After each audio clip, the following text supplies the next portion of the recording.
everyone, welcome to my YouTube video, another YouTube video.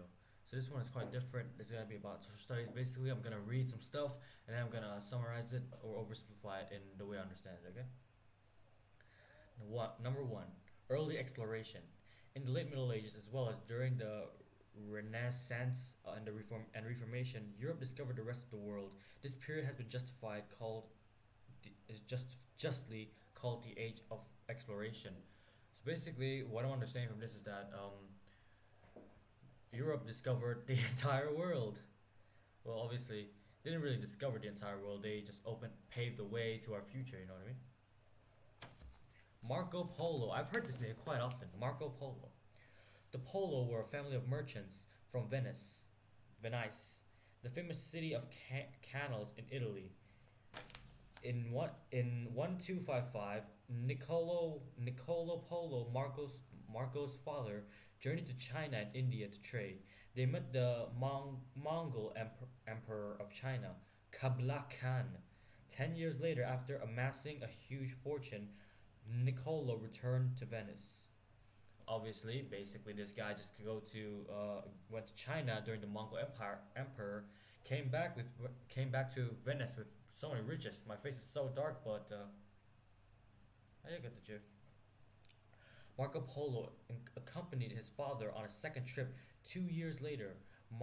Marco, in the service of Kublai Khan, traveled extensive throughout his emperor. Polo's account of his travels, the adventures of Marco Polo, spurred on other Europeans with the challenge of discovery and exploration.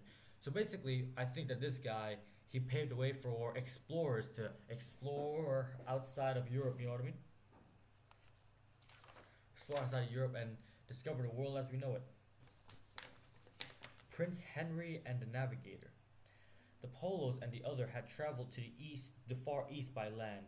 The fly in ointment to this approach came in 1453, when the Turks began preventing European access to the major land routes. Europeans began to seek a new way to the east. Prince Henry was brother to the King of Portugal. In 1416, Henry established a school for navigators in Sagres. With the help of Arab scientists, Henry made this school a veritable geographical university.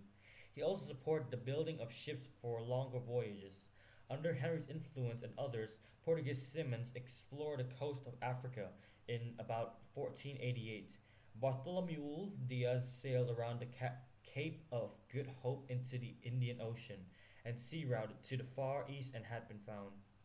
The first Portuguese seaman to make all the way to the Indians was da Gama in 1497. So basically, uh, man's built a university for Sagres, for navigators or something. Prince Henry, right? And basically he teaches people how to navigate and stuff, and he built also encourages people or teach people how to build longer boats for longer travels. And the first Portuguese seaman was Vasco da Gama. Sounds like a gambling thing, but eh. Before Columbus, let's just skip this. Let's go to another shorter one. Brandon the Navigator. One of these Caldi monks was named Brandon Mulku Alti, or Brandon the Navigator.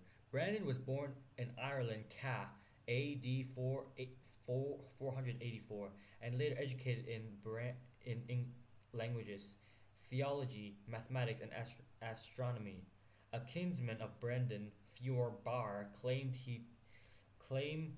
claimed to have visited a delicious isles, isle, I don't know how to pronounce it, somewhere in the eastern seas. The story intrigued Brendan, and he determined to do likewise.